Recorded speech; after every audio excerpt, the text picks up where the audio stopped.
السلام عليكم ورحمة الله وبركاته. عاملين ايه؟ يا رب نكون بخير جميعا. هنتكلم النهاردة عن مام مثلا قالت لابنها ادخل ذاكر او ادخل اعمل اي حاجة، طلبت منه اي حاجة. على فكرة انا قلت له ادخل ذاكر وانا متأكدة ان هو دخل دلوقتي قاعد يلعب وقاعد يلعب بالتليفون، فانتي متأكدة انه دخل قاعد يلعب بالتليفون؟ تمام. طيب حاجة تانية، انا سألته صليت ولا لأ، وسألته عملت ايه في الامتحان، فكدب عليا وعرفت من المستر بتاعه ان هو ما ذاكرش وما حلش كويس في الامتحان وما انجزش اي حاجه. تمام، يبقى كده كدب عليا. طيب التالتة، انا قلت له خلي بالك من اخوك واستأمنته عليه، وهو في الاخر قاعد يلعب وساب اخوه وقع وتعور ويعني شويه حاجات كده. الثلاث مواقف دول هيدلوا على 3 حاجات. ال3 حاجات دي هتوصلني لان كده ابني بينافقني، منافق. طب انا مش عايزه ابني يبقى منافق، يا نهار ابيض، يعني يا نهار ابيض، دي حاجه خطيره جدا، انا هعمل ايه؟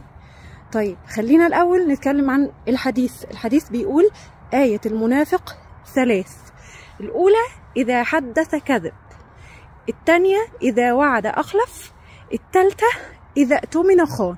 يعني انا ابني بيعمل ال3 حاجات دول، بيعمل ال3 حاجات دول، وانت مش واخده بالك ان ده نفاق، ومش واخده بالك ان انت معلمتيهوش ان هو معلمتيهوش اصلا معنى النفاق.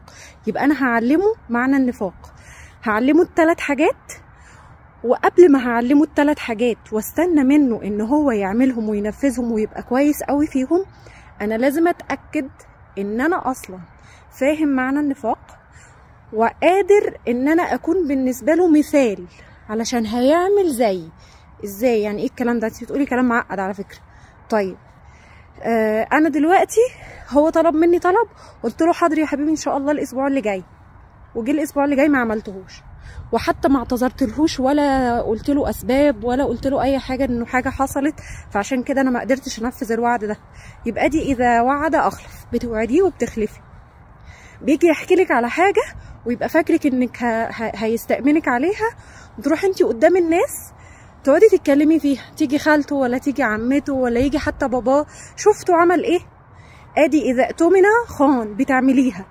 طيب اذا حدث كذب، اذا وعد اخلف، اذا اؤتمن خان، انت بتعملي الحاجات اهو قدامه. يعني انت ازاي مش عايزاه يبقى منافق، مش عايزاه لا يكذب، مش عايزاه يخونك في حاجه؟ انت خيانه مش معناها الخيانه اللي احنا عارفينها. الخيانه اللي هي بتستأمني على حاجه وما بيقدرش يصون الامانه اللي انت امنتيه عليها. فليه؟ يبقى احنا الاول لازم انا اتاكد ان انا ما بعملش ال3 حاجات اللي بيخلوني منافق، واكون عارفه معنى النفاق، واشرح لابني معنى النفاق، وبعدين ابتدي انا وهو كده نتدرب مع بعض ونطبق الموضوع. والكلام ده مش للولاد والامهات بس، الكلام ده لكل الناس. عندك واحد صاحبك مش عاجبك فيه الصفات دي، اتاكد انها مش فيك الاول. عندك حد في الشغل مش عايز يبقى فيه الصفات دي، اتاكد انها مش فيك الاول. نراجع نفسنا ونشوف احنا فينا صفات النفاق ولا لا. ربنا يا رب يحفظنا ويرزقنا عمل صالح. صباح الفل عليكم جميعا يا رب.